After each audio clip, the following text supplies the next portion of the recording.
Estamos aqui com essa Livina 2013. Vamos fazer uma limpeza aqui.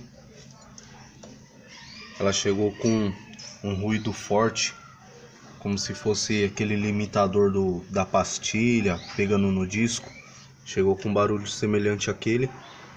Vamos fazer uma limpeza. Tá com bastante crosta.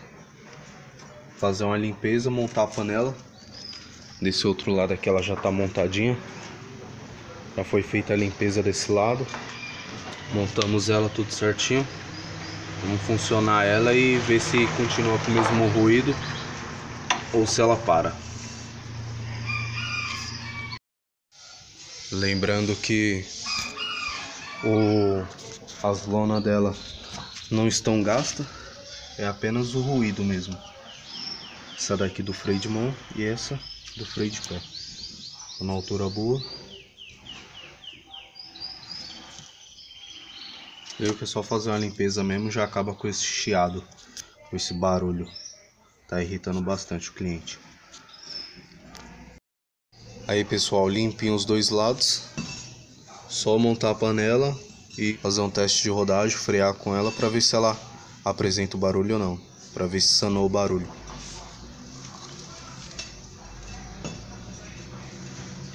Tem bastante ainda, ó. Pastilha, a lona.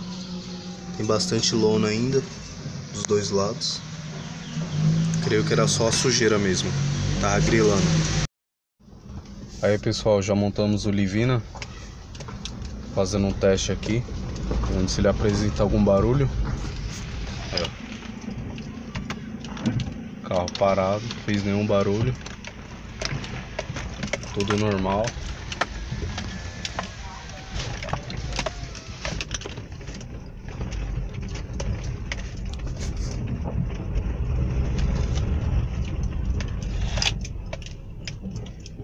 Quando freava já escutava bastante a chiadeira. Agora o carro aparentemente está tudo normal. Era só uma limpeza mesmo.